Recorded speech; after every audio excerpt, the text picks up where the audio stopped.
Yo.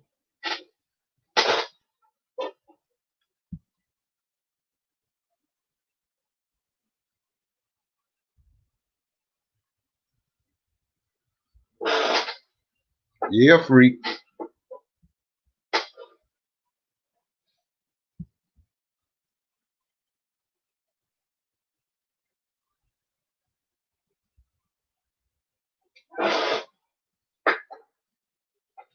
Yeah.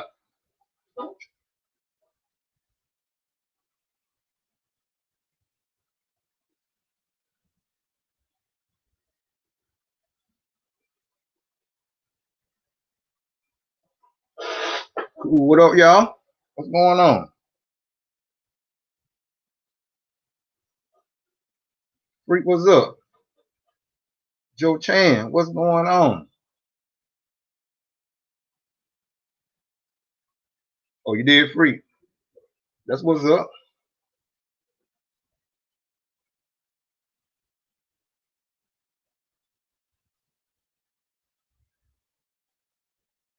Yeah, he a cool cat, man, laid back.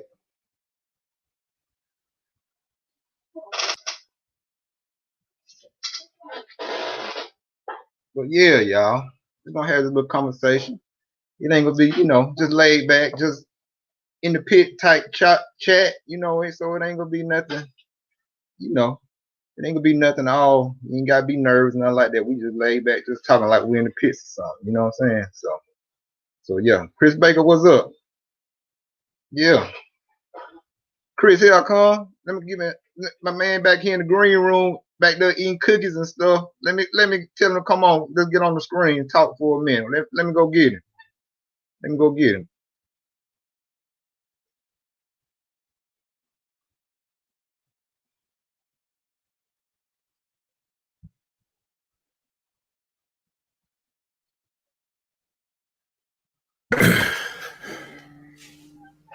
What's up, man? Hey, what's going on, bro? Everything good? Man, everything's good, man. We blessed over here. How about you guys?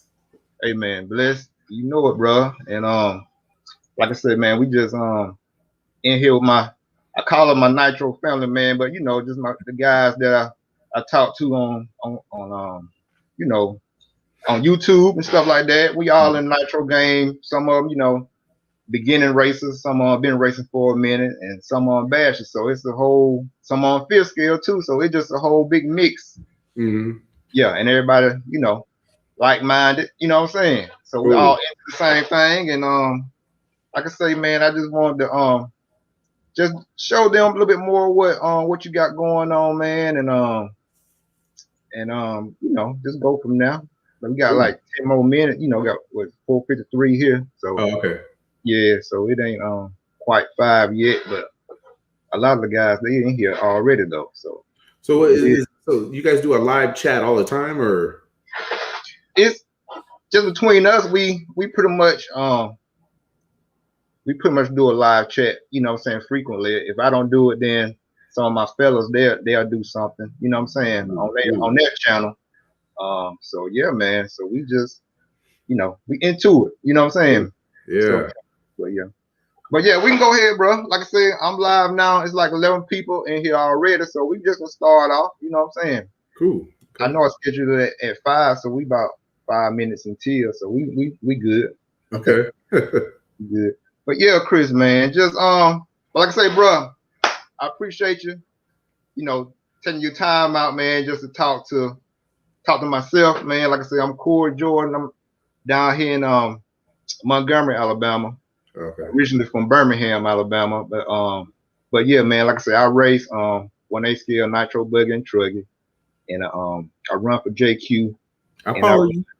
And I run for Keenan. That's my partner. You know what I'm saying? Yeah. Yeah, and I also since JQ ain't got a truggy yet, you know what I'm saying? I also run HB truck too. Okay. You know what I'm saying? Yeah. Yeah. So yeah, I got my baby right here.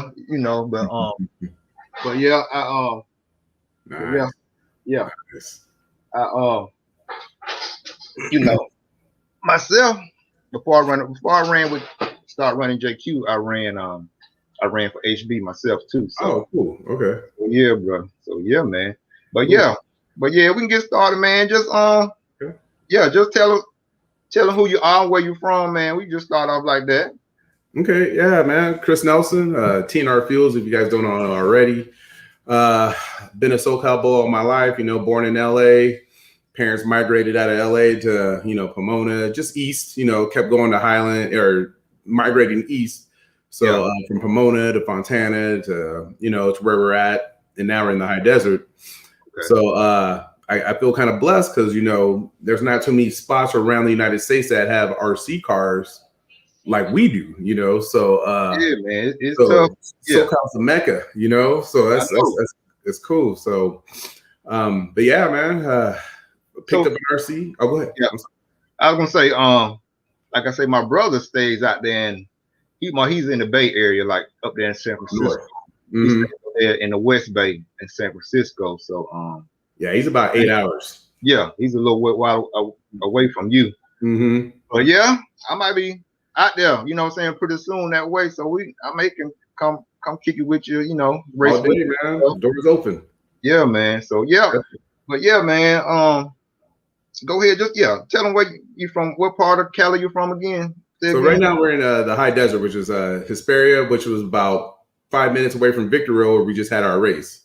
Yeah. So and that's where we pretty much are at. The company's at, and pretty much 30 minutes away from almost any track out here. Because I'm close to Revelation. Yeah. Coyote Hobbies, OCRC. I mean, you name it. Thunder Alley. We're all just right here, so it's cool. So we got to pick the track all the time. Okay. But yeah, bro. So how you started into RC? How you got started into it? Well, as a kid, I had the little Radio Shack cars, man. We're from the 80s, so I started off from the ones where I had the string connected to the car. Yeah. And I would have to follow it, So from there onto the Radio Shack cars, right? And my dad was a hardworking man, so. And I had 3 brothers, so there was 4 boys. So if I got something cool, my brothers had to get it. So there was no way my pops can afford to get something of the caliber we got nowadays, So it was always Radio Shack stuff, So yeah. But yeah, from Radio Shack stuff to I want to say about 03 is when I got my first T-Max. Yeah. Got that blood in me, that nitro in me, man. And it never phased out, man. I know, because my first car, I can relate, bro. My first car was that Radio Shack Golden Arrow. You know what I'm saying, bro? I got mine in the garage right now. I got mine up at my mom's house. You know, man, what I'm saying? That's cool. Yeah. So yeah, man. But yeah, I can totally relate, man. And so you did the T Maxes. After that, you really your first nitro was the T Max. Yeah, man. It was a T Max, and then I got a stadium truck. The Losi 82. Yeah. And so I went from the 4-wheel to the 2-wheel, and then I actually went back to the 4-wheel because, the T-Max was cool, but people started racing the T-Maxes, So that's when we had the Savages, and that was way before the Truggy ever even came out, Yeah. So we were hopping up those monster trucks, and we were running those like you wouldn't believe. So that was fun.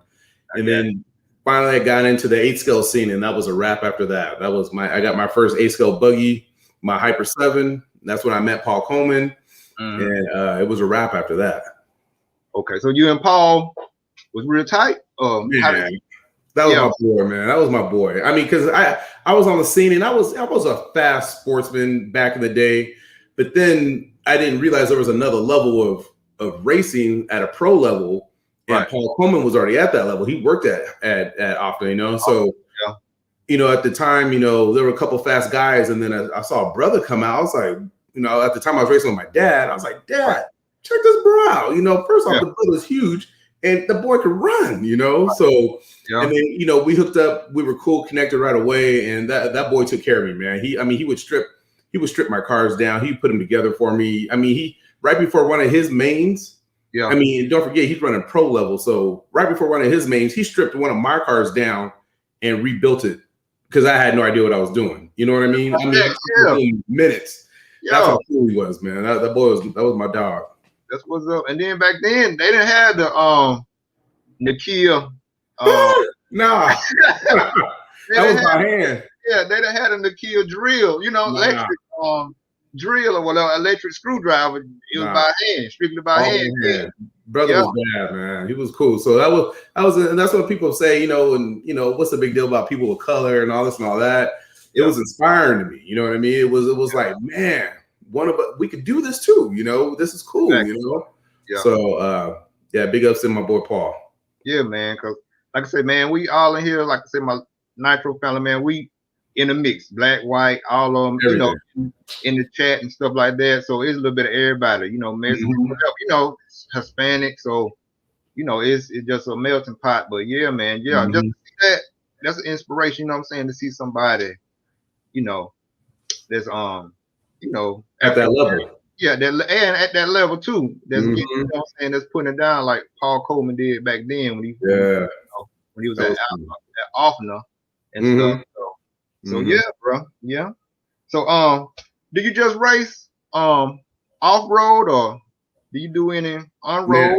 Brother, that's like I said before, I couldn't get RC cars back in the day. So now it's an addiction, bro. So I do 10 scale electric, I do 8 scale off road, 8 scale on road, on road bikes. I do 5th scale on road, 5th scale off road, airplanes, boats. Bro, if it's RC, I'm doing it. I do drones. I do everything, man. Man, how is it doing those bikes? I see them all the time. But they're hard, different, but it's fun. It's different. Yeah, it's a much slower pace than any other RC you'll do, but it's fun though. It's fun. I mean, the 5th scale bikes, they're big, but they're fun. I got you. Okay. So those are the little mini like crotch rockets little bikes. Yeah. Like the the super bikes that be on ESPN. Exactly it. Exactly. Put a like a 7.0 motor in it, and they go down the straight. They're fast, but you just like I said, once you start cornering and turning, it's a whole different ballgame. Really? So, yeah. So do they have I know some are electric, but is it some nitro also, or how they do it? I personally haven't seen a nitro one yet. I've only seen I only have an electric, and I've only seen electric out here at Steel City, so I've never seen a nitro. I think they're out there though. Yeah. Okay. Yeah. But yeah. So yeah, bro. So once you got into racing, doing your off-road thing, so how you end up, with HB, or either, or just tell us what cars you had leading up to where you are now with HB. How did all that happen? Okay, so I went from, it's pretty easy with me. I went from a Hyper 7 to the Mugen. Okay. So I was Mugen from 05 to just recent. I mean, I just recently switched to hot bodies. I want to say 2018 it was 2018 I switched. Yeah. And you're not gonna believe it, but I switched at Silver State at the race. That's the thing. I didn't get to practice with them. Yeah, the manager at Hot Bodies at the time was Victor Guerrero, was a good buddy of mine. And he literally met me in Vegas and brought my cars to me. He actually built them for me and brought them to me. And believe it or not, man, in Truggy, I was able to TQ and win Silver State in Truggy without even practicing with them, Yeah. And then Buggy, I had some hiccups with qualifying with motor wise, but still Buggy I did really get too though. So I just that year when Mugen came out, it just didn't fit my driving style. So after like 12 years of driving a Mugen, man, I had to switch it up and try Hot Bodies, and now Hot Bodies where it's at, baby. Okay. What made you go with Hot Bodies? Just my buddies see. Okay. I run another company, so I don't got time to be at the track, getting the cars set up and doing all this and all that. You're not going to believe it, but I'll take a kit and build it to spec on that manual and run it. That's it. I mean, people don't know, like, you don't got to do. There's not a lot of people at that level to where every adjustment counts. If you could build a car like in the manual, they pretty much got it to the T. It's pretty good. So if you could build a car, go on the track, don't flame out, don't crash, you'd be surprised how fast you'd be in an A main in any heat at all. Yeah. you know. So I pretty much adjust myself to that track, and I'll do some tweaks here and there, but you know, nothing too serious. I got you. Yeah, because that's how I race mine, man. You know what I'm saying? Even my JQ now, I pretty much set it up something that's real easy to drive, especially the buggy. Yeah. I set it up where it's real easy to drive, and you know, like I say, maybe change shock spring or sway bar, or if anything other than that, maybe drop down in the oils or something like that. Oils, and that's pretty much it. You know what I'm saying? So if I can get really where I want to be, you know, that's what I'm gonna roll with. You know what I'm saying? So yeah, I'll change the diffs depending on high bite, you know, or not how, or it's loose, you know. But car pretty much is out of the book, you know. And like I said, I follow my metal. If I could just keep it on all fours, don't crash, you know, keep a good tune, I'll do good. I podium quite a bit with it, you know. So yeah. So how you like some of the guys in here, man? They like I say, they getting into racing, and a lot of them be wanting to know, you know, how to choose the right tire and stuff like that. What advice would you give them as far as like just going to the track and what tire compound and what like tread tire, you know, that they should choose or whatever. You know what I'm saying? I know it depends on the track surface, you know what I'm saying? Exactly. Exactly. But yeah. For me, it's kind of basic. I used to always wait to the pros to watch what they would run, and then I would just mimic them. But I came to find out I'm nowhere near a pro, nor close to a pro. So what they do with their cars is at another level, what I can't do at all. So I finally had to learn on my own. Okay. And I mean, I'm just as basic as they get. I found a tire that I like, which is the whole shot, the Proline whole shot. Pretty much the only tire I will run almost every track I go to. And the only thing I will change is the compound. And then again, that's really basic too. If it's cold, or if it's, not as hooked, I should say, if it's hooked up and it's blue groove, something like that, you're going to run like an X2 or just a little bit slight harder tire. But otherwise, everywhere else, it's going to be an M3, a soft tire. Very rare I run a super soft, but it's pretty much one of those two tires, either a soft tire or a bit or hard compound, or like an S3 tire for a main for a longer wear, but that's about it. That's so man.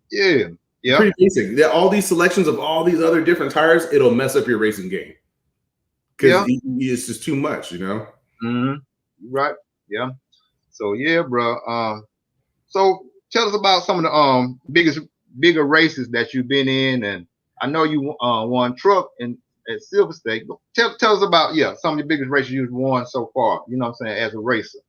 So that would be my highest goal. I did a podium at DNC too. I pulled off two Silver States. I did back-to-back Silver State. I did now I'm talking 40 plus. I'm not talking the pro level, you know, which our times were really close. So that's pretty cool. But the year before, I did a third place coming from dead last. So that was impressive. I was happy with that. And then the year after that, I TQ'd and won. But then I've also got a podium at DNC, I want to say 2 years in a row. Fit scale, I won DNC, buggy and truck. And then I did the nationals, Fit scale nationals. I podium won that straight out. And then the last Fit scale worlds we had, I was second in buggy. I checked out in that one. I had that one done, and then my servo went out. So I literally had to limp my buggy around for 15 minutes with a bad servo. Yeah, and so that was cool. So I got a couple podiums under my belt, man. It feels good to have a couple of those wins. So that's definitely. So okay.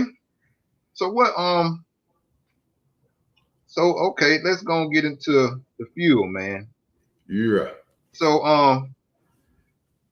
how did the idea about doing the fuel and how did all that came about, man? What was the cause of you even thinking about you know, maybe I can do a fuel, or maybe, you know what I'm saying? So how all that came about? How fuels, you know, developed in your head and stuff. I have customers. I do surveillance and security, and I've had a couple customers of mine that are in the oil industry already. So completely aside from RC, real oil, real, you know, fuel, etc. So I always sit and chat with these guys, and I had known that Byron's was going out way before a lot of other people did, because Byron's buys their oils for certain companies, and it was the same company that I knew.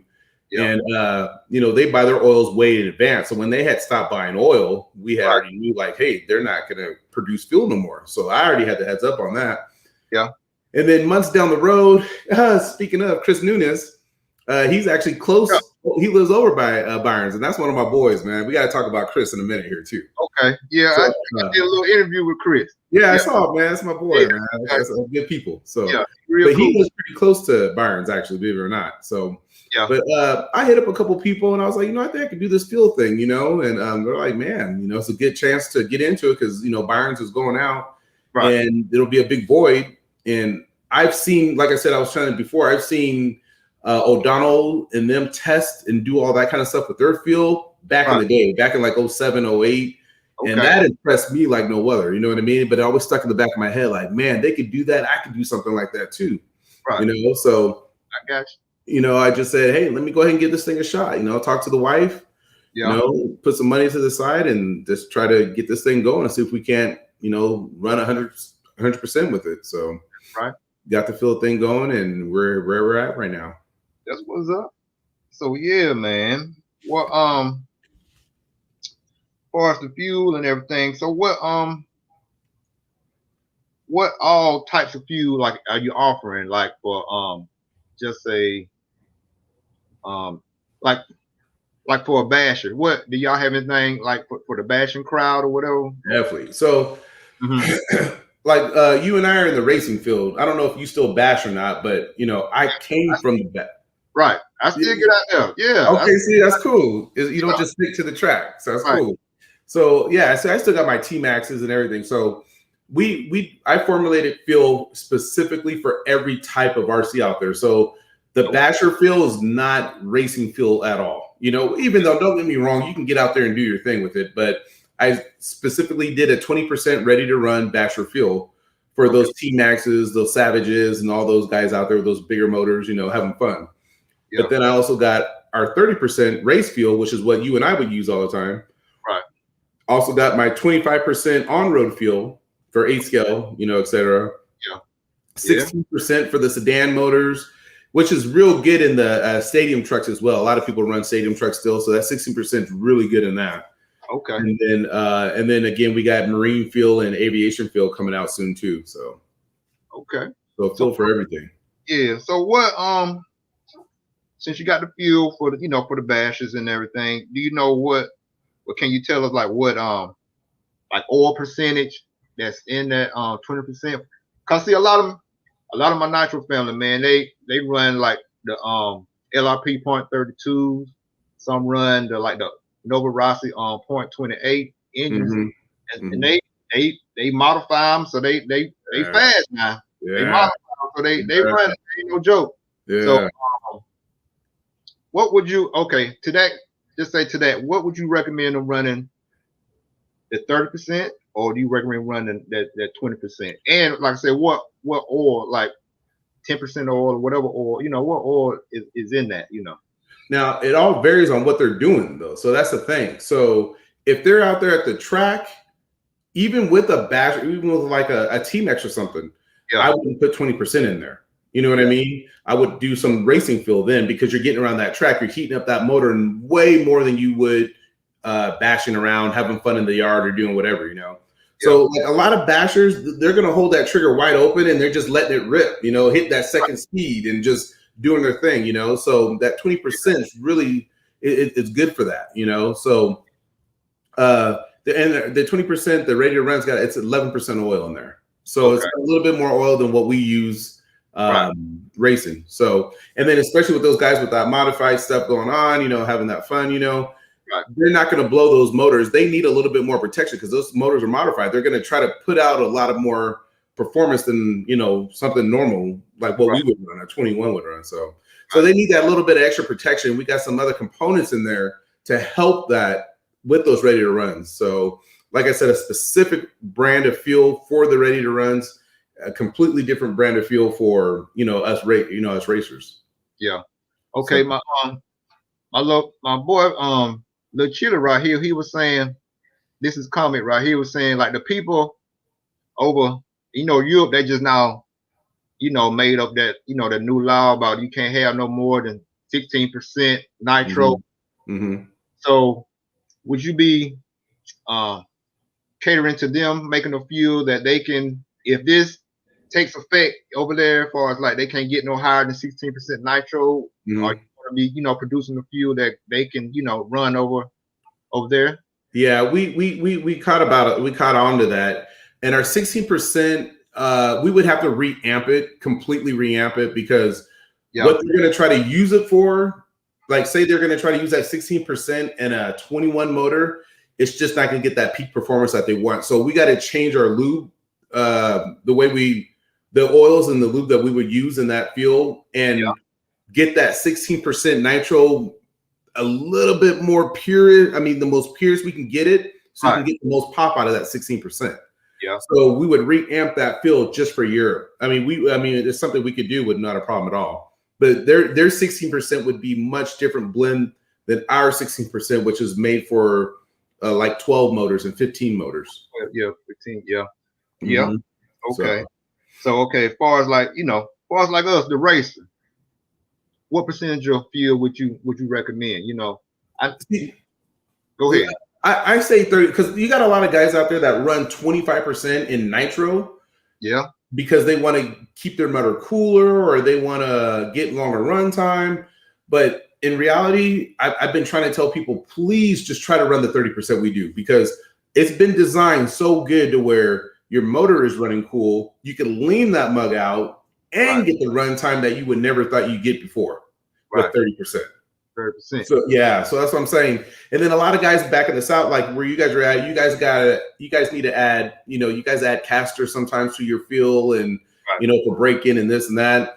That's when I'm like, just don't even do that yet. Try to run our fuel just the way it is. Give me feedback. Let me know what you think, because I've gone around, I've gotten motors, like our beach is equivalent to your condensation or your air out there, the way you guys, because it's like, it's more humidity here, That's what I was trying to say, yeah. And just like I just did a SIC race, and I ran the TNR Fuel, I ran your fuel and everything, and man, it performed flawlessly. I ran whole qualifier. I ran my practice, ran my practice and stuff like that, because I ran Bones Brew fuel, which is good. Yeah, which is good also. It's a good fuel. Good fuel, I like it. Yeah. And then when I got ready to go do my practice, I had to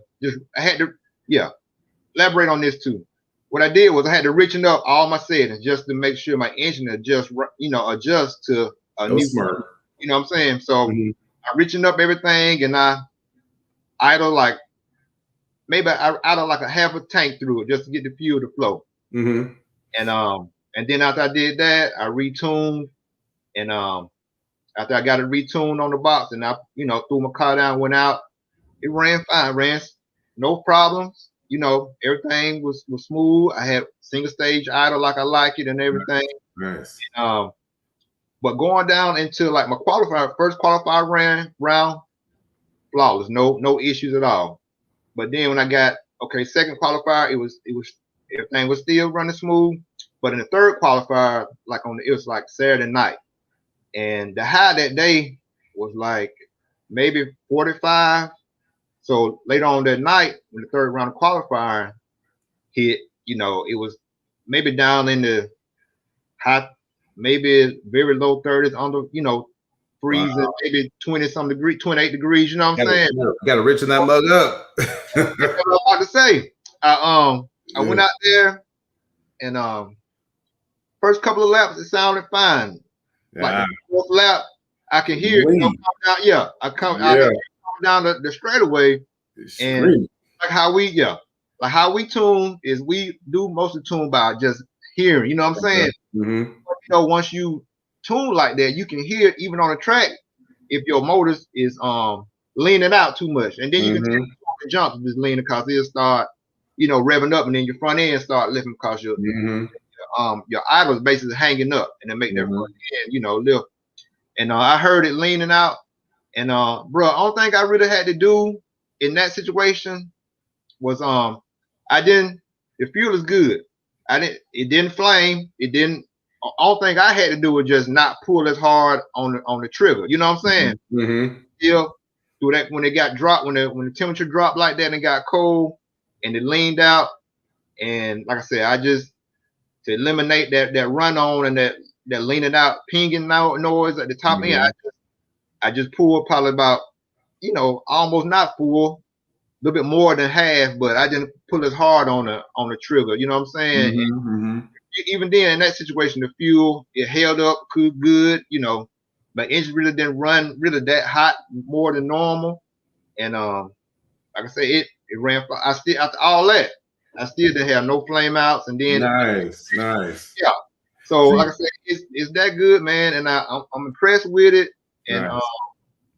like going into my mains, I did 2 20-minute mains, and I did all those qualifiers, and I did the practice, and bro, the fuel is legit, man.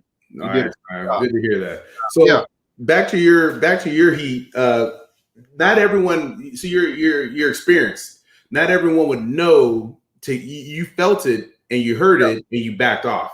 Right. Other people won't back off and they'll keep going at it hard and doing their thing. Right. Yeah. So that experience helped you, which was great. So. Yeah. But yeah, like another reason why out here, like we really warm our cars up way before our heat, which we've learned because you guys do a lot of arena racing. So because it was the SIC was inside of we do a lot of basically arena, like a horse arena, and it was indoor. And that's another reason why, because that air, sometimes it be when you be in those arenas, the air actually be colder in the arena than it actually does outside. You know what I'm saying? Yes. So you have to be mindful and listen to stuff because it'll change up just that quick. You know what I'm saying? Yep. But yeah, we learned that. See, we start our Silver State races now in an arena, so I got to really learn to adjust on that type of tuning. It is outdoor tuning. It doesn't change on the flick like that how it is in arenas. So, but yeah. So back to the fuel. The protection is there. That like when people lean out or something happens like that. You're not going to blow a plug. And with our fuel, thank God, it'll almost keep you running still and not to where it's ding, ding, ding, ding, ding, and, and then all of a sudden you're done. Your race is done, So, you're able to richen that thing up. But yeah, I mean, like I said, with us, when that temperature drops like that, it's time to richen that mug up because it will lean out on you in the middle of the night or the middle of a race like that. And that's what it did. And then, like I said, going into the mains, I had to go back and just retune, hit the high end needle, back off a little bit. Just a little, that's it. Yeah, and that was it. Like I said, I ran 2 20-minute mains pretty much back to back. And no flame outs the whole weekend, even though with temperature change and stuff like that. You know what I'm saying? So nice. That's good. So and that's all the way in the south, and that's again, this is what I'm trying to tell people, which we've already tested it, so we know, but it's just a matter of other people doing it. And letting other people know, hey, this guy's running it. He's running it out here where the humidity is way different than California. And yet the fuel is holding up to this, weather. So this is what we really feel. I hit it out of the park with this field. So yeah, man. Like I said, it's good, man. And appreciate you running it, man. That's cool. Yeah. But yeah, bro. So far as like what's the what people don't know, what's the price range on the fuel? Like they want to get a gallon or they want to get a case or how are you doing that? Okay, so we're working on that right now. So we're not just doing the field thing, we're doing logistics now too, because we figured out that fuel, it's not a costly thing. It's the shipping that's costly. And that's what drives fuel up like you wouldn't believe. So we're trying our hardest to get our own logistics teams going, and we're going to pretty much be in our start doing our own deliveries with our own fuel. Yeah. So as of right now, we're trying to limit our shipping with gallons around the United States because of the hazmat fee is just so ridiculous, Yeah. So we're shipping quarts all around to get it in their hands. Meanwhile, we're building our logistics team up, and we're going to start delivering. So Texas is going to be one of our main spots already. I mean, we're gonna hit Thornhill, but we got SCRC in Amarillo or El Paso, the Showers family. They're gonna be pretty much our main hub so far in Texas. So again, we're shipping pallets out to them, and then the same thing with my buddy Nick Hartman out in North Carolina. He's gonna be another hub out that way. I can't remember his track, SBC or something like that. I can't remember in North Carolina. One of the big tracks in North Carolina. Okay. But he's going to be a hub for us as well. So we're going to have a lot of fuel out in those areas, and then we're going to be able to distribute it from there as well. Okay. So, but we can still ship you out fuel, no problem. Yeah. Average cost for a quart is $15, and then average cost for a gallon is about $41, not shipped. So obviously, it depends on where you live. We'll get that, get the shipping involved and get you going. Okay, that's what's up. Because I got a lot of guys in here. They from that area, from the North Carolina, South Carolina area, and they on the lookout now. Nice fuel and everything. So they really interested in it and excited about it too, man. So cool. Yeah. So yeah, man. So what? Go ahead. Go ahead. My buddy Chris Nunez, man. That's my boy, man. I used to have the inside edge with him because first off, he's just one of the most down to earth cats you'll ever meet in RC. Just super cool guy, man. Him and I hit it off like you wouldn't believe. I hate that he moved, but yeah, man. Go ahead. He was my engine porter, man. So back in the day when I stopped running Nova Rossi and that whole thing kind of faded away, he kind of started doing his own thing. And one motor, he just said, "Hey, Chris, give me your motors, man. Give me your motors, and then when I give them back to you, let me know what you think." And I felt back in the day, now believe it or not, bro, back in the day, I was fast. I didn't have a wife and family and kids, so I lived at the RC track, bro. I mean, like I said, in SoCal, I would practice Monday through Thursday, and then on Friday, Saturday, and Sunday, we were racing at all 3 different tracks, Right. So I raced at the pro level, with all those fast guys that are super fast now, Okay. But I always thought I had that edge because I always had Nunez in my back pocket. He would port every single one of my motors. Every time I had a fresh new motor, it'd go right to him before I even broke it in or anything. He would port, seal it, and I just felt I had that edge because what they do to OS motors now is what he was doing back in the day. Right. That's just how smart, So, I mean, him and Adam worked together on porting and all that, but then he would just do it for me. And so anyway, so that's always been, and he was one of my first, he sponsored me with Fusion Motors. And so having a cat down there tuning my motors, having everything flawless, it was like, that was my boy. Yeah, man. Cause he did him and Drake did a tuning video a long time ago back in the day down at Revelation. Got it. Okay. And, I got it on some of my YouTube, on my YouTube videos. I just used it to show some guys, how to tune like Nova Rossi's and stuff like that. And and when I did the interview with Chris, I really didn't recognize it then. But once I started talking to him in my little interview, then it clicked in my head that he was in that video. Oh, wow. Yeah, Revelation. Yeah, and that's when he was doing, like I said, when he was doing those diffusion, engines and stuff like that. And but yeah, man, that man got a lot of knowledge, bro. And he does. we're gonna link up and do it. And I might have to get you and him on here at the same time. And definitely. I want to talk about some stuff with about how to choose like the exhaust pipes. Just say you have a pipe, have 2 pipes here, and one they don't have no markers on it, but it's a way you can look at it to know which one is like a high speed pipe and one is more of a torque pipe. You know what I'm saying? Just by the stuff like that. So I just wanted him to, maybe go in a little bit depth on something like that. So pipe and header. That's important. Header and pipe, man. Pipe, yeah. That can make and break stuff. That's another thing where people get mileage from and everything. So definitely. But yeah, man. And see, that's the thing. It's not just RC. That guy, like, I'd go to his house in his garage. He'd have his 57 Chevy motor broken all the way down and nothing. He's I'll have that thing put together probably tomorrow. So cool guy though, man. Real smart, real knowledgeable. Yeah, bro.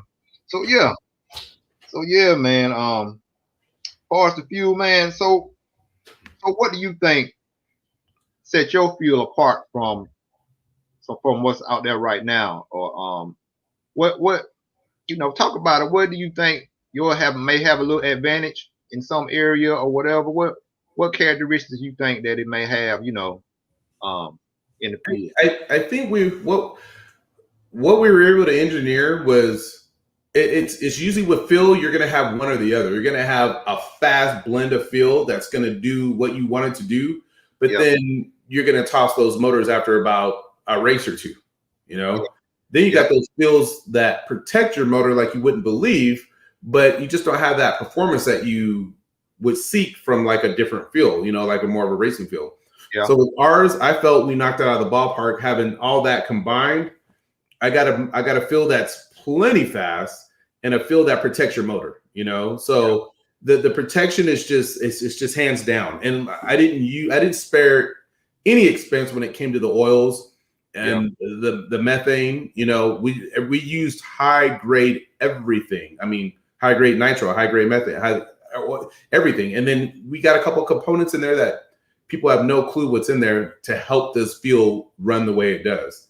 So I think we hit some home runs here, and we're not. Again, I'm not saying my fuel is better than this fuel or my fuel is not better than this. It's just that's why I said it like I did. You know what I'm saying? Yeah, but I appreciate that. Yeah. Because and that's the thing. So part of our testing had nothing to do with my fuel at all. I want to say I tested every fuel out there except MX. MX was the only one I couldn't get my hands on literally to test. But I mean, from Bones to Rate Nitro Pro to Flashpoint, Nitrotane, VP. I tested every fuel with every kind of motor, and then back to ours. And I just feel we hit a home run with ours, man. Like we're still doing testing now. I still have motors that I tested about a year ago now, and that I haven't dropped an ounce of after on oil at all, and they still look beautiful. You know, so we're still testing as we speak. So. But again, I think our fuel it's superior over other fuels, but at the same time, it's not better. You know, it's just a different fuel that's for a different application. So you want speed, you want protection, you know, you try ours out. Yeah. Okay. Yeah. Because I was saying, a lot of guys in here I did a YouTube video just promoting the fuel when you sent me some, and a lot of them was saying, you know, they want to know, you know, what percentage it was. Like you said, the 30 is like 9%. He said the 20 is you said about 11%. Okay. And they were just wondering, you know, after a gallon or 2 gallons, you know, they go in, and a lot of the guys in here, after a while, like 2 or 3 gallons, we go in and break our engines down just to see, you know, the protection, how the oil is, you know, has stuck to our, you know, the moving parts inside the engine and stuff like that, you know. And so we go back and look at all that. And so you said go ahead. I'm sorry.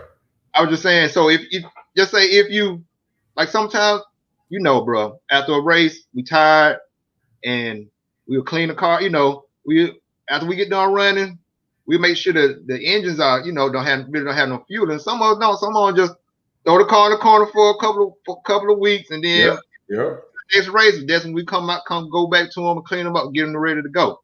So in a situation like that, you know, we just want to make, a lot of guys here don't want to make sure if something happens, they don't put no after run oil in their stuff, and then it sits a while. They want to make sure, you know, like I said, a lot of them do the modifications on the engines and stuff like that. And they want to make sure they stuff, you know, they put money invest into these engines. So they want to make sure their stuff gonna be okay. You know what I'm saying? Even if it's some negligence on us, just throwing it in the corner and not really doing our maintenance, whatever, but it's gonna be okay. You know what I'm saying? By running the fuel. Yeah. There's some fuels now, especially in the South, you cannot do that at all. You will literally see corrosion on your motor the next day if you don't put after run oil or etc. with those type fuels. With our fuel, again, you know, go run it for a weekend and then go let it sit on the shelf for a couple of weeks and then break the motor down. You'd be like, I feel, you know, I got a little bit of oil in there. This is good, without even putting after run oil, you know? Right. Yeah. So, because, and that's what it's about. That's why I said we hit it out of the park with that. Because, I mean, life happens. You know what I mean? You have a bad man, you throw it on the shelf. I don't want to look at that car for another day. You know what I mean? Next thing you know, it's a month. And they're like, oh, touch my motor. I didn't put nothing in it. I didn't even take the fuel out of my tank, you know? Yeah. Yet with our fuel, it starts right up like it's no problem. And there's the protection in those bearings and inside that motor is just flawless. Yeah, man, because like I said, they do the modify. Mm-hmm. You can go to extreme, putting the they take the steel bearings out. They put the ceramics in them. You know what I'm saying? So mm-hmm. yeah.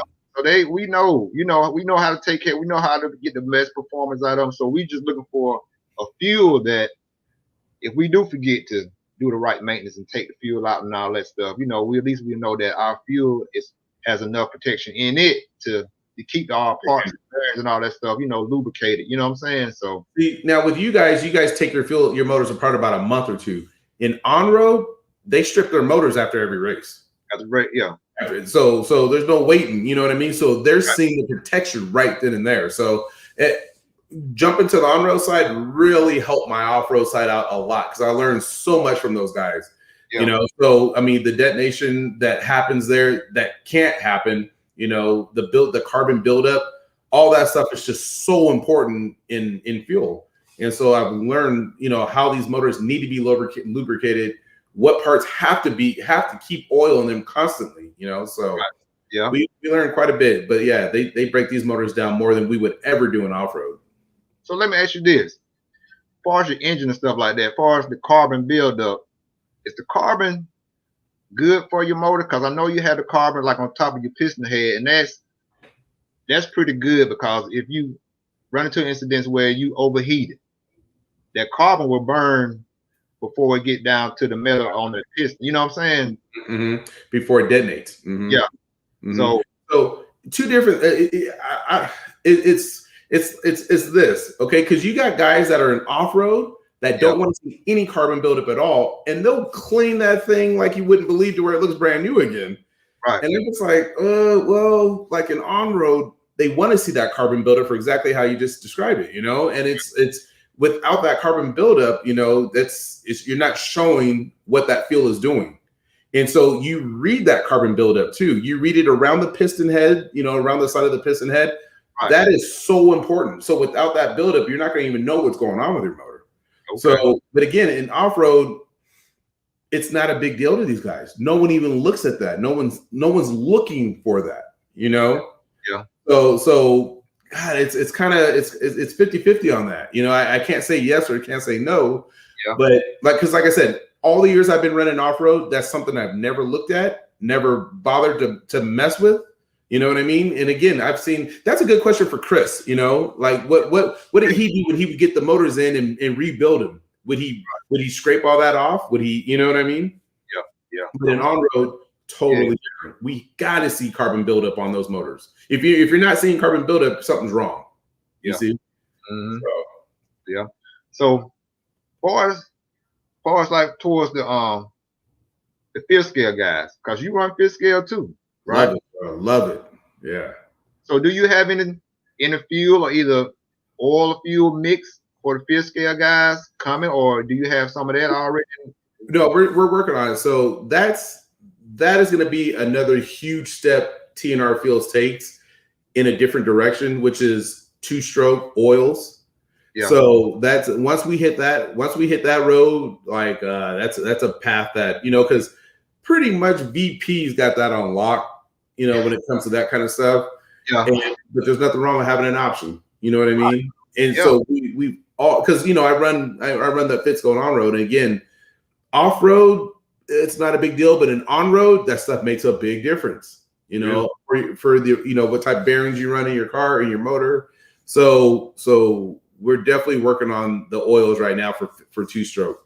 So to me, that's more exciting. That's like the nitro stuff. This is cool. This is what's working for us right now. But I really can't wait to get into the 2-stroke stuff. So yeah, it's future. Tell us about what type racing you think is the most adrenaline, like heart pumping. What, bro? Which one? What you think? What's it? Man, on-road, off-road, fifth scale. What else? The sedans. What you think is the most? Hands down, 8-scale on-road. Hands down. 8-scale on-road. Hands down, bro. The track at Steel City in Fontana. Yeah. Just to sit on the track and watch these cars go is one thing. Because you got to think that back straight, they're hitting 75 easily, Yeah.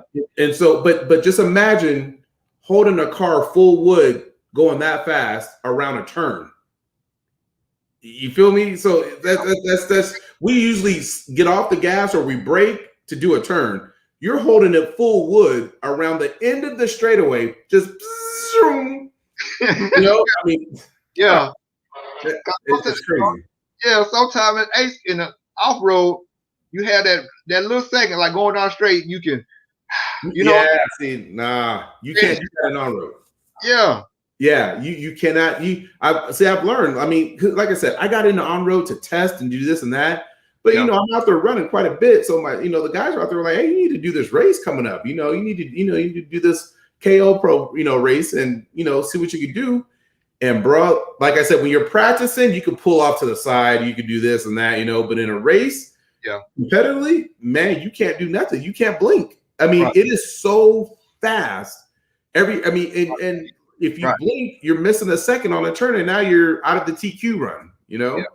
It's amazing, bro. So I don't know how deep. I know Miami's got on-road tracks, and I can't remember where else. Texas has got one, but California's got probably one of the best ones, all hands down, in the United States, and it's fun. Yeah. Okay, before we go to the next subject, man, tell us again what all blends you have in the field again. Yes, sir. Percentages. 30% off road, and we got 25% on road.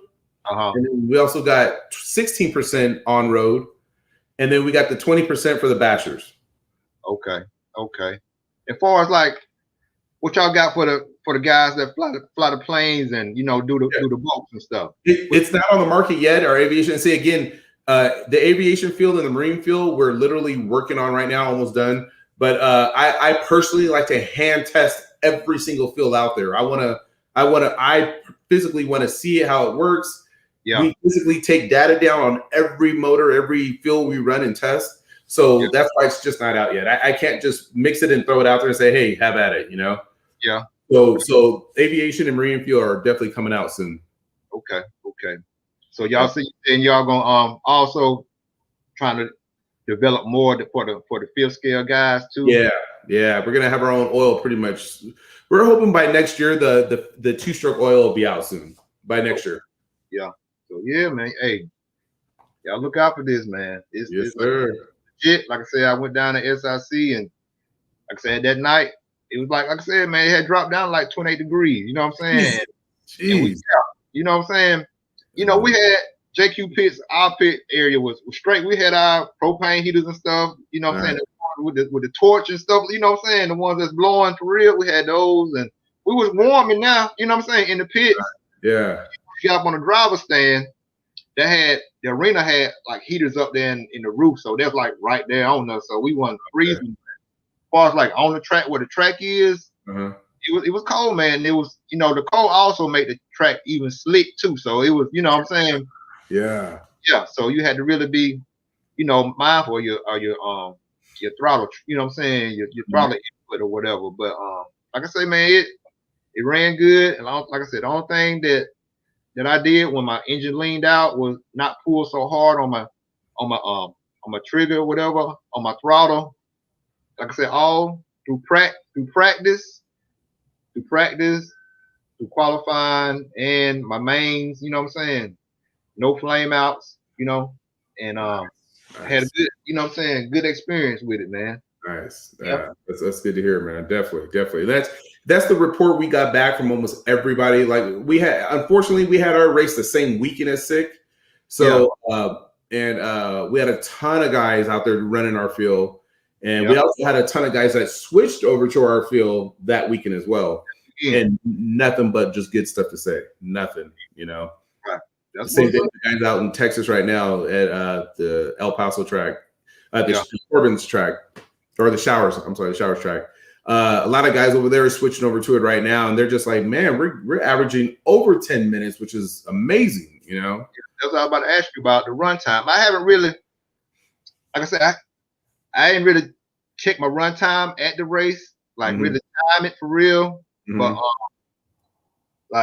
probably during the week, I'm gonna get out there and bash with fuel and really test the runtime. Then I can really, focus in and really test it, just running and see.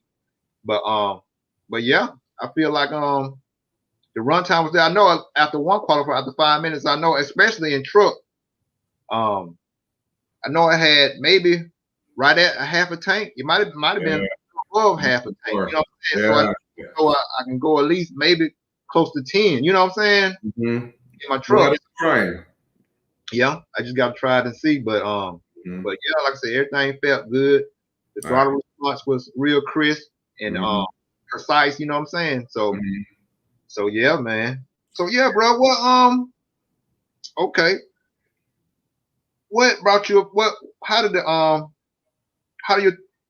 was the mindset as far as doing your TNR race, the race itself? What sparked that idea about doing a race? You know what I'm saying? Well, putting on your own race. We that's what I was telling the wife. Like, we were like, all right, how are we going to advertise this? How are we going to do this? What are we going to do? Yeah. And I was just like, you know what? The best way to do it is have a race. What better way to advertise fuel is at a race with everyone running your fuel. Right. So, man, we dumped money into this race like you wouldn't believe, bro. Like, this one. Hold on. Let me just show everybody what you had going on over there. You know what I'm saying? We in SoCal. We got to do it right. Yeah. Let me just show everybody what we talking about here. Let's see.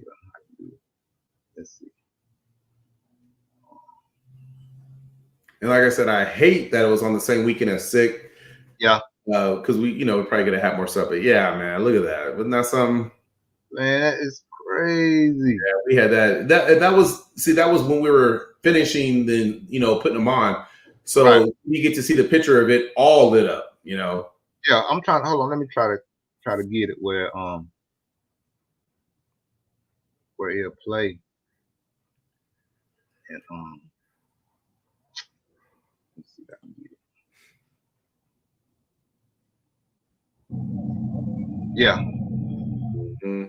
J5 TNR Fuels, baby. We are a go for tomorrow. Hey man, so what brought this whole idea about? What is this? God damn it! Putting the something different, y'all. Something different. Yeah. That was it right there. Something different. That's just again, the whole thing was just marketing, trying to get people to, hey, what is this? What's going on here? Trying to get people into the sport. Just turning eyes. Something different. And what our plan was, like I said, we learned a lot this year. I don't know if you saw it on the other podcast, but we're going to make this an annual event. We're going to do it again next year. Yeah. But the whole purpose of that was we were going to do the juniors were going to have a night race, and they were going to get to race under the lights. Okay. So it was going to be something fun, exciting, something different. Just bring more attention to the track, bring more attention to RC, and then of course TNR Fuels. So it was just more publicity for our fuel, just to get it out there, So and it worked. Like I said, I'm not like, JQ where he's got these videos where he's got a ton of views. You know what I mean? We're small time, but that video's already hit 5,000 views, and I guarantee it wasn't from us racers. Yeah. So what? Okay. As far as that, that's totally, man. That was also seeing how y'all had the track lit up with the LEDs and stuff like that. What other different twists did y'all have on your race, like the race format? Did y'all do it in anything different for like the race format itself? Or definitely, yeah, we did 4 rounds of qualifying. I did a little different. We did 2 rounds of qualifying on Friday, and then we did a whole separate 2 rounds of qualifying on Saturday. So what we did is we took your best 2 out of 4. So let's just pretend you couldn't get off work on Friday, but you really want to do this race. You could have still showed up on Saturday, did 2 rounds of qualifying, TQ'd on Saturday, and had the overall TQ for the race, and you completely missed Friday. Yeah. So it's trying to make it easier for the working man that just can't get off of work on Friday, make it a full 3-day event, but you can still come out and have a good time. Yeah. So, and then we did We were trying to do a heads up qualifier and an IFMAR qualifier, but it didn't kind of work out as well, as how I wanted to do it. Again, we learned a lot. Next year it'll be even better. So, but pretty much we had one heads up take off to where everyone raced each other in one qualifier and then an IFMAR. So that was pretty fun too. Okay, I just wanted to show a little bit of the track. The track was off the hook, man. I mean, Anthony Westergaard, not because I told him I wanted hard, but not too hard. Right. And he killed it on this one. He killed it. It was fun, bro. I mean, one of the jumps it threw you in the air to where you had time to get a cup of coffee and come down and land. It was cool. So yeah, it looked fun, man. Like I'm trying to get it to pull up and so I can show a little bit of it, how everything was. Hold on, let me try this. See what's up. All right, first team sportsman at the plug-in track. This is first team. This is the team you'll get next. This is by very long.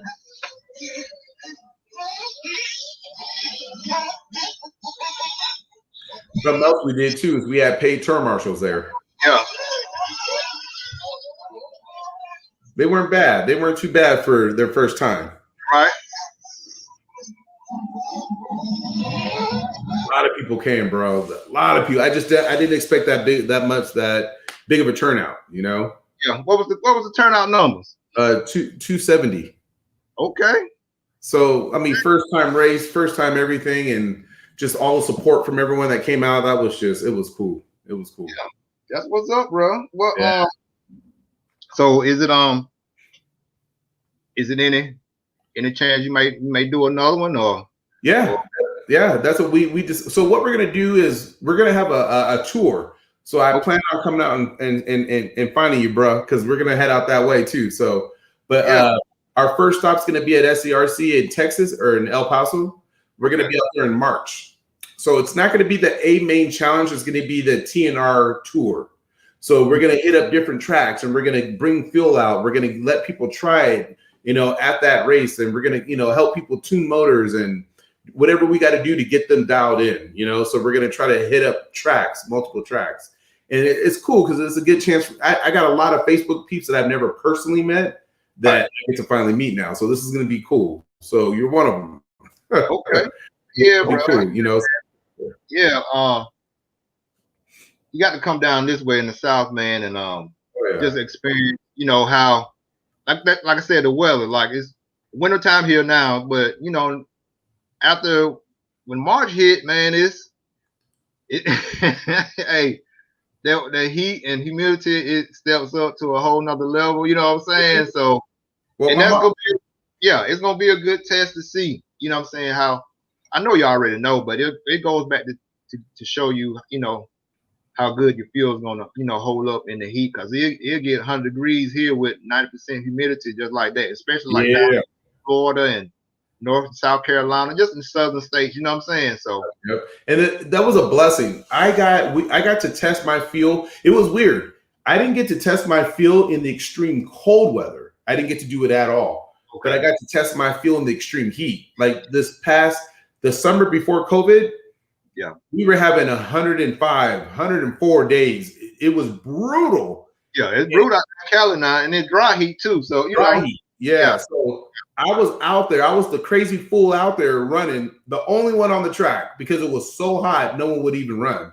But I was out there testing my fuel. That's how I got to get a good feel of, how much percentage oil we could use, what type of oil, what grade oil we could use, what component we could use to prevent flame out or this or that. So, that was a blessing in disguise. So, I'm going to plug my laptop in here real quick. So, let's see. I don't want my battery to die on me. Yeah. There we go. Cool. So that was a blessing in disguise. But anyway, but my mom's from Memphis. Okay. There we go. Yeah, I got you. I still got you. You good? Yeah. My mom is from Memphis, so I know about that heat out there. That weather. Woo, Lord. Yeah. back in the day, my brother played college ball up at Memphis. Back in the day, okay. it was called Memphis State then. You know what I'm saying? Wow, So he played at Memphis State, and then I came along and was blessed to get a little scholarship to play down here at Alabama State down here in Alabama. So Alabama nice, State, nice. So, Football man, or football, basketball? football. Nice. Both of us play football. Yeah. But you know, coming up, we played everything. You know what I'm saying? I feel you. Yeah. So yeah. But yeah, bro, just being, man. Like I say, so you said your next race is gonna be down and you're gonna start the 2 hour pretty much in Texas. What you got any idea where y'all gonna go from Texas to the next track after y'all, Not sure yet. Not sure yet. Like I said, we're gonna try to get a hold of some track owners and see if they want to work with us and bring the race to them, just whatever it takes, because it's doing 2 things. It's getting our field out there and into the track, but again, we're exposing others and putting them on the map, so I mean, something like a Thornhill exposure, they're like huge, you know what I mean? Same thing with like Thunder Alley out here in California. But there's a lot of little tracks out there that people just have no idea about that are just like gold mines, like SCRC in El Paso. I keep hearing this is the sickest track out there, and yet not a lot of people know about it, So when we get to come and promote our field at a track like this, it's helping all of us, you know what I mean? We're all going to get to grow from it. So we're open to whatever track wants to have us there, and we just get on the road and travel to them. Okay. Now, as far as being a minority, doing this hobby, and doing your own business, how has, over the years, you've been in it a while, how has, I know it's 2020, I hate to to say something like this or whatever, but just like I said, just being a minority, going from track to track, how has people, accepted you? Have you ran into any issues, as far as like attitudes or whatever at the track? Or, I mean, I know it's good, apples and bad apples everywhere. You know what I'm saying? Mm-hmm. As far as like in the hobby, being a minority, how have you had any issues or anything like? The reason I'm asking this is because the fact of sometimes I get single moms, single parents, and they want to get their kids into it, but they'll see that, it ain't too many brothers or whatever into it, and they kind of hesitant letting they, kids go and do something, and just to sort of put them at ease, so they'll be, more relaxed, to let them get into it, you know what I'm saying? And like I said, it's some things that I want to do to bring, bring more of our kids into it too, because they, especially if you grew up in the hood, you don't know, you never seen really RC cars, nitro cars, not this grade at least, you know what I'm saying? And so how has it surrounded, how has it been for you? You know what I'm saying? How has it been for you? Well, obviously I've been born and raised in SoCal, so SoCal's different than the United States. It's good like that, Yeah. It's true though, like I've been blessed in every way, thank God. I haven't had any kind of racial, be it fools. Now, don't get me wrong, I'm not the smallest cat on the block either. So if you got a problem with the color of me or me, and you had to come up to me, then I'm not saying I'm the biggest, baddest dude out there, but I mean, we'll have it out right then and there. There's no beating around the bush, But at the same time, I've been blessed. I mean, almost before someone will hit you up about being a racist or whatever, they're gonna hit you up about being in their pit spot or like, bro, you suck, man. I don't care what color you are, or the opposite, like I got respect, because I came fast pretty, I became a fast driver pretty fast. So I had respect, especially from the guys that maybe didn't normally talk to black dudes or whatever. So that was kind of cool. And another thing about it, like there's a lot of white guys out there that don't ever talk to black people, but were coming up and talking to me or talking to my boy or whatever, because they saw, hey, it's not the black dude on TV on the movies that you guys always think. This dude is talking and acting normal. he's all right to talk to, you know? So we were blessed in that way. And Yeah. then I personally haven't traveled around the United States a lot to race. I've been to like Utah, Vegas, of course, Arizona, but that's about it. Stayed west. And yeah, man, again, never an issue or problem. You see it on Facebook, man. You know, you got cats that are trying to make it good for, you know, for blacks and minorities out there. I don't want to say they're making it good and making it bad at the same time, but at the same time, you know, we just got nothing but good intentions and to keep everyone in the sport and keep the bad part of it out, you know, and I'm all for it too, because I got my babies, I got my nephews that are growing up in this RC thing. And God forbid, I want to be able to leave them at a track if I got to go run to the store real quick and not have to worry about it, you know? Yeah. So my worry, being a California guy, is coming out to y'all's area. You know what I mean? And you guys deal with life way different than we do, you know? And like, you know what I'm saying? My experience being in it, being a brother, being a man of color in it, man, down here in the South, man, you'd be surprised, man, how the person that may look, I'm just going to say it, may look the biggest redneck, and you be like, oh, I don't know if I even need to even talk to this cat. They be the nicest, coolest people ever. You know what I'm saying? Yep, so yep. like I said, I haven't had any problems. But I mean, yeah, you do get those looks like, okay, you know, different places you go. Cause down here in the South, when we go racing, some tracks be just out in the sticks. You know what I'm saying? You know how tracks are. Yeah. And but majority, man, I don't have no complaints. Nah. Everybody's cool. Yeah. And, like I said, I try to carry myself as a respectable man and respect other people. But you know, if you get ill with me, yeah, you know, I'm a man, so I'm gonna speak up and defend myself. You know, I ain't no fault, but you know, but majority where I've been down here is cool, especially if you go and do what you got to do. You go on the place and go on the race. You know what I'm saying? Mm-hmm. Everything else, go get something to eat, come back to the track where everybody else you know is at. So you don't put yourself in a bad situation. Number one, you know what I'm saying? Yeah, exactly. And, but majority, man, I done had a ball in RC. You know what I'm saying? I haven't had no problems myself either, bro. And like I said, I was asking that. I know it's 2021. We shouldn't even be having this conversation. You know what I'm saying? Man, but it's true. It's out there still. Yeah. You can't be a fool and be in denial and you can't be stuck in our little RC bubble because it is out there, you know. Yeah. But I just asked it because, you know what I'm saying, I want, you know, like I say, single moms, single, you know, dads, either families that want to get into it, you know what I'm saying? There may be, you know, a mixed family and they kind of hesitant, you know.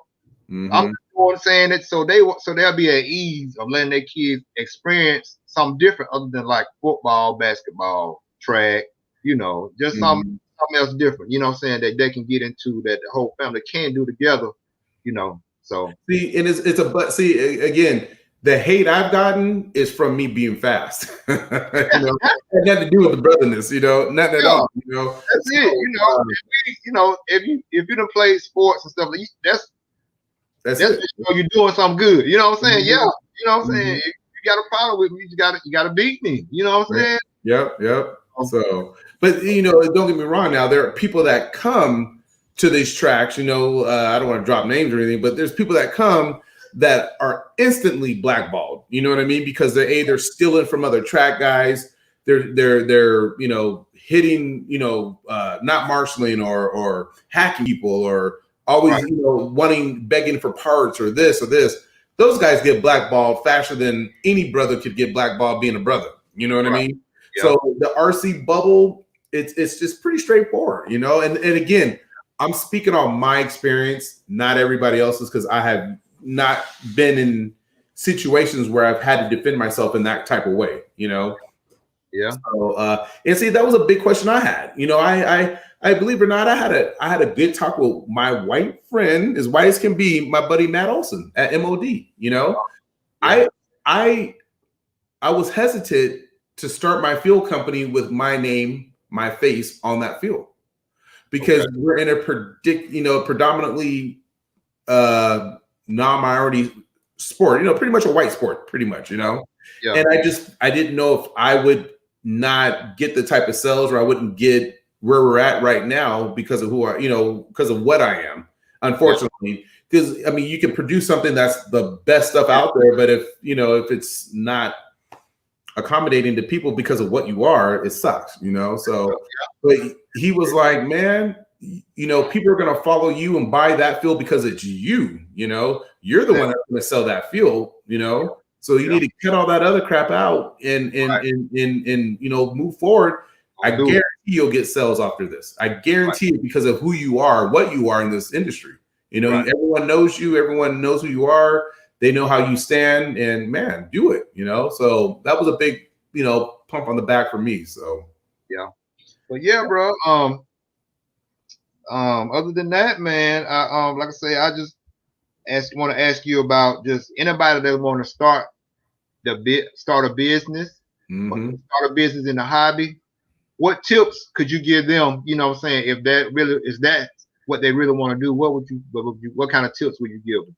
I'm glad you asked that, man. I don't listen to people who aren't business motivated. Don't listen to them. Because right off the bat, I had my close friends telling me, why would you start a field business? There's no money in it. What are you thinking? Right. And granted, this is my second business. This is I can honestly say, successful business now because it's moving. But that's coming from people who don't own businesses. That's coming from people who don't see the future of what you see. Your vision.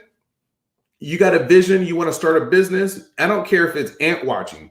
If you want to make a business out of that and make it a good business, do it. Do it to the fullest, man. Don't let people talk you out of it.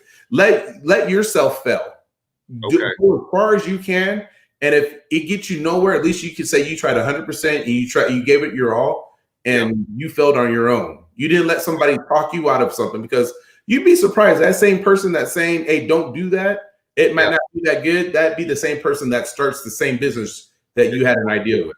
Right. I got you. Okay. Yeah. And, stay focused and do it yourself. I got you. As far as like some of the guys in here that's beginning and starting to race, what would be some tips would you tell them to focus on as they getting into racing, as they starting to become a racer? What tips would you offer to them? You know what I'm saying, as far as getting better? Don't get discouraged and don't spend a lot of money. Two things that will destroy your RC career in a heartbeat. Okay. You get discouraged, that stuff will go on the shelf and it'll go on eBay. You know what I mean? You just feel you won't be able to do it. You spend too much money, then it's not going to be worth it, because now you're spending too much money, if that makes any sense at all. Yeah. Don't go out buying the best stuff out there. Don't go out buy what all the latest pros are doing. Go out there and learn how to drive a car first. Learn, go play in your backyard. Go learn how to drive a car. Go learn how to get on the track. And kind of like just a quick story with me. This is straight up honest truth. I didn't know what I was doing when I got my first 8 scale at all. I did not know you had clutches on that motor. Had no idea. So instead of me, and again, this was a young single guy. I had money. I could do whatever I want. Instead of me replacing the clutches, because I would run nonstop. Instead of me replacing the clutches, I was buying another motor and putting it in. Okay. So I didn't know. Nobody told me, like, hey, you got to replace the clutches and the bearings in that thing, or you're not gonna be able to run. I'm buying motors, so next thing I know, I got like 8 motors sitting on the shelf. Right. My buddy Alex was like, hey, dude, you got to replace the clutches, and all those motors you got are all still brand new, throwing money out the way, so learn, ask questions. Nowadays we got YouTube and we got everything, so back in the day we didn't have none of this. So we learned the hard way, but learn, ask a friend, and get out to the track, and don't be shy. I don't care what color you are. I don't care if you're a guy or a girl. You want to get into a racing RC, man, 99% of the people at the track will help you, man. They will, if they see you struggling, they will help you, so that's the good thing about the RC community. That's it, man. Well, that's awesome, bro. I say, man, I ain't gonna keep you all night, but if anybody in here want to ask Chris some questions, Chris, that's cool. Yeah, of course, man. Always. Yeah.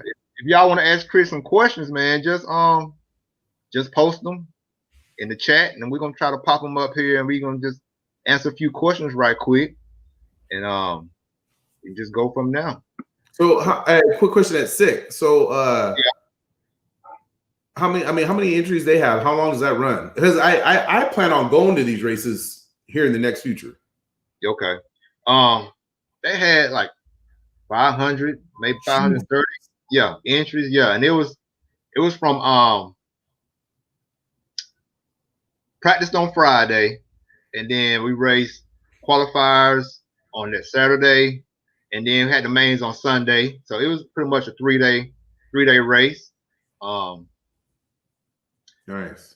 Yeah, so that's pretty much how I broke down. That's pretty much how I broke down. All right, what class do you run now? What do you stick with? Nitro buggy and truggy. Right now I'm in sportsman because I took like 2 or 3 years off to go to school, get my degree. Good for you, man. So now, so now I done got my degree now. So now I'm back in. I'm back. You know what I'm saying, running more often. So now I'm gonna run sportsman probably this rest of this year, and then next coming up season I'm gonna go ahead and jump in the open. So. Okay. Cool. Okay, we got one question right here from my boy Mr. RC. Yeah. He's saying he wants to put it on the race. Yeah, I think.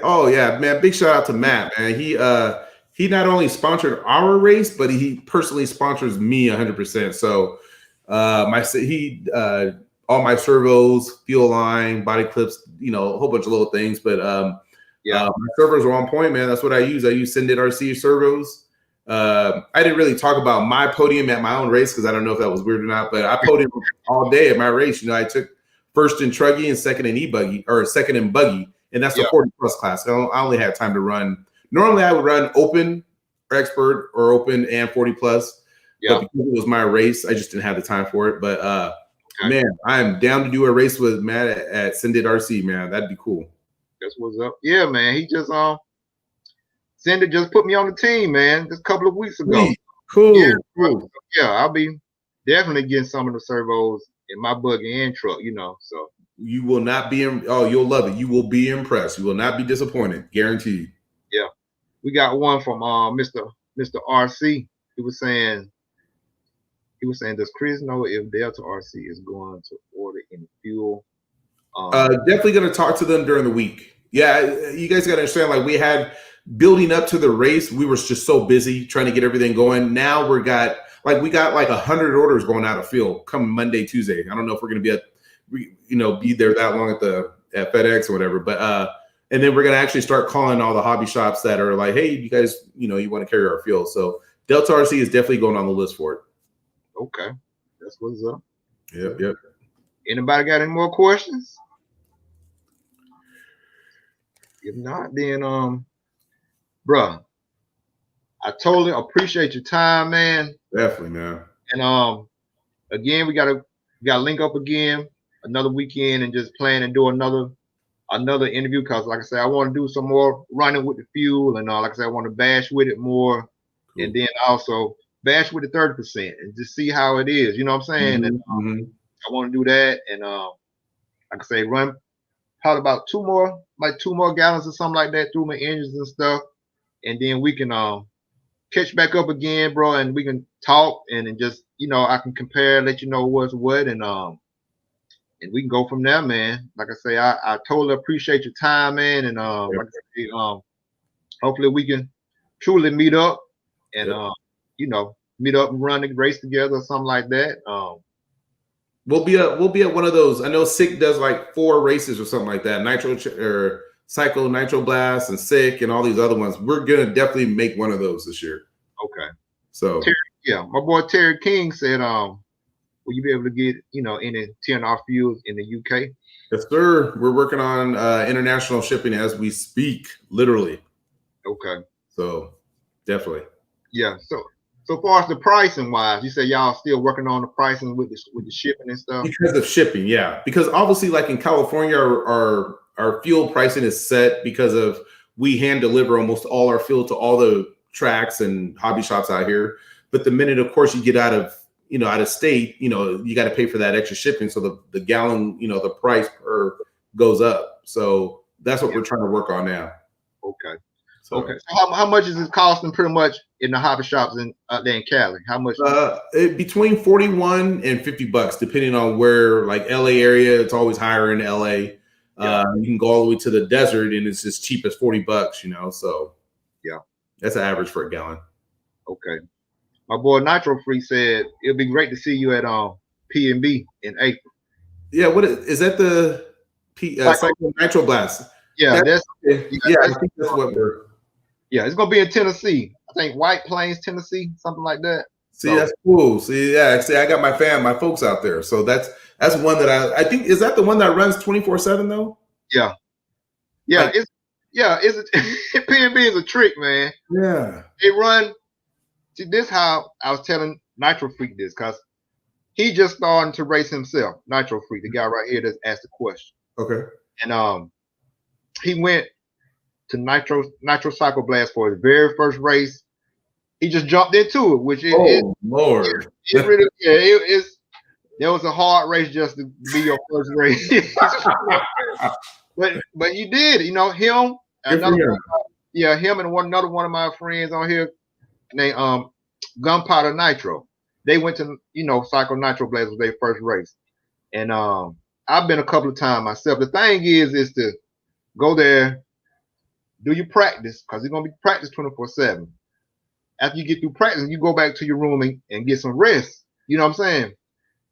And then after you get some rest, you go back and then you seeing when your race is, and there's the times that you're not racing, and you got a good little while for your next race or next qualifier. Mm-hmm. Go get some rest. You know what I'm saying? Go get some sleep, because you may be up. It may end up that you may be up at 1 o'clock. So if you do that, run, go get some rest, go get something to eat. Just pace yourself. You know what I'm saying?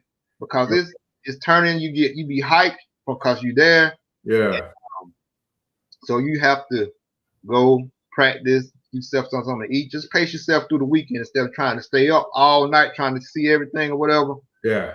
Just pace yourself. Do that. Go race, practice.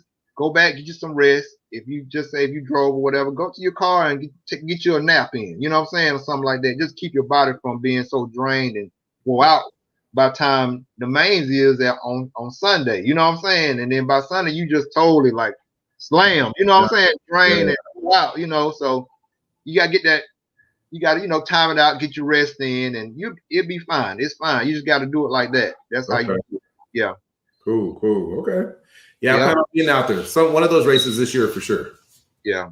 And Nitro Free, he's the guy that that's, I guess lately y'all been talking on Messenger a lot. And this is the guy that you will be sending. I guess you got some fuel coming towards his way too. So cool. Okay. Yeah.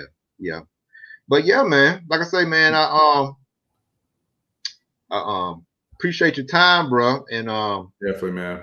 And like I said, we gotta get together and do this again, man. Have a little chat, man. Like I said, just laid back chat and just talking, RC and just being, open and just sharing our knowledge a little bit with others and stuff like that. So that's just what I'm about. You know what I'm saying? And cool. But yeah, man. I ain't gonna hold you all night, bro. I appreciate your time. And anything else? What? Tell us your sponsors and stuff. Who all your sponsors are. Now, you're going to laugh at this, bro. I done got them. Yeah. I got Syndicate RC. I've always been a privateer, man. I'm trying to tell you. You don't got to have the shirt full of stuff to put it down on the podium, So big shout out to Matt at Syndicate RCs. It's hard to sponsor an individual. Like I do, my on-road cars are Mugen. My 8-scale off-road cars are Hot Bodies. My 10-scale electric stuff is Associated. My 5th-scale stuff is Losi. You see what I'm saying? Gotcha. So, but big shout out to the people that helped me out like you wouldn't believe, though. Proline, they helped me out left and right. Always be loyal to them. Hot Bodies, J&T Bearings, Tyler Brown, definitely kills it for me. S&B Motorworks, which is Steve Bess's motor help. You know, he does all the pension and all that kind of stuff. Drake, my boy, you know, he's been doing all my motors for I don't know how long now, breaking them in the service and everything, and I use his motors. Okay. Yeah, that's pretty much it, man. So, racecraft. I don't know if you've seen those modules. Those you know, everyone's got in California. Yeah, to stack your car. You man, chase that racecraft. Those things are the coolest things. So, big shout out to them for that. So, that's about it, man. Thank God. Thank my wife. Thank life. You just keep it going, brother. Oh yeah, but yeah, bro. Like I say, okay. One more question from me. What do you think? What do you think we need to do? You think RC? Do you think it could make it on TV if we just did like? Definitely, easily. We're on the path. We're TNR Fuels is trying to do things that I don't know why these other people in RC don't do it, and it's available. But we're trying to do things to put us on the map. Guaranteed there's going to be some changes, man. Guaranteed. Yeah. Wait until you see some TNR commercials out there. You'd be surprised. Okay. We got things coming, bro. Yeah. All right, man. Like I said, I man, with everything else out there, cornhole, back in the day, you know, all on TV. I'm telling you. Drones was so big on TV, and you really didn't know what was going on there. But, you know, and look at it now. Where is it at now? You know what I'm saying? Exactly. This is something that's been here that won't die off. That's only going to get bigger. And people say RC's dying. Nah, man. Wait until we get it on TV. Wait until we get the right person on TV to see it to make it even go even that bigger. You know? I mean, this just not in the U.S. This is international. Everywhere. Right. Yeah. That's what I'm saying. Too big. It's too big to be too small. It's crazy. Right. And then why don't companies work together? I don't get it. But like I said, I'm new. Being a vendor, being a company myself in RC now, I'm learning and seeing things, and I'm seeing how close knit people are when it comes to certain things. But otherwise, I don't understand why people don't expand and just they're so tied into the one little. We're hurting ourselves by not wanting to grow it. I mean. There's nothing wrong with expanding this and making it worldwide, as in something big, you know? Yeah, because I always wondered, man. I know Keenan may get mad at me about this, but if they can do RCGP, a race in different countries, they can organize 4 races in different countries, bro. And you can't organize to do a race like at Six Flags. Thank you. Or at any kind of, outdoor event. Everybody in RC love motocross. I know you rode bikes too. Yeah. Why we ain't seen yet an RC event? And RCGP was supposed to have a race maybe at a motocross. It might not have worked out or whatever. Yeah. I know it's COVID time now, but I'm saying in general though. You know what I'm saying? Traxxas was the only one that's even. I mean, people laugh at Traxxas, but they're the smartest ones in this whole game, man. They hooked up with John Force and the Force family. Look how they got, Traxxas is on the NHRA map. I mean, they got the right idea, but it's just us racers, us professional racers. Right. This is where it's really at. The Traxxas is fun, but when people see the level of intensity of what we could do racing wise. Right. And get it out there on a commercial, it's a wrap after that. It'll never stop. So. And like the very first race that I attended, you know what I'm saying? I used to work at a hobby shop, and I worked with a guy named Alan Burton back in the day. And he took me to a race up in North Carolina in Charlotte to a guy used to run NASCAR named Lance Norton. He had the track in his backyard. They called it the Forum. You know what I'm saying? And at that race, this dude exposed to NASCAR. He runs NASCAR, and he had a race in his backyard. And I don't see why like situations like that can't be developed into let's say I'm Lance Norton. Okay, I got a race y'all in my backyard, man. Y'all need to. Can I get some camera crew to come out here to the backyard and y'all can see what, and it was that's at that race right there. That's when I saw like Adam Drake for the first time. I saw Tebow in them for the first time. You know what I'm saying? Yeah. Mike Chewy, all of them was there. Even I think even Keenan from over there from the islands. They was at that race. You know what I'm saying? Wow. Mm-hmm. So I mean, the opportunities are there, basically. You know what I'm saying? So I just don't want to see. Yeah. TNR Fuels is on the break or something. We'll see. We'll see what we can do. Yeah, man.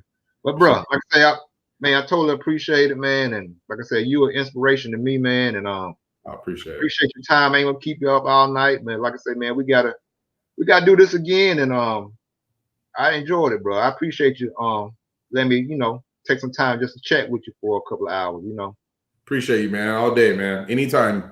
I'm here. Okay. Well, all right, y'all. This is EKJ2400 on YouTube, and y'all already know, left tie salute, and treat people the way you want to be treated, and let them haters be your motivators, and always actions speak louder than words, y'all. So, all right, y'all. I appreciate it, man, and Chris, I totally appreciate it, bro. All day, brother. Anytime, man. Yes, sir. Have a good night now. Appreciate it. You too, man. Take care now. Okay. All right.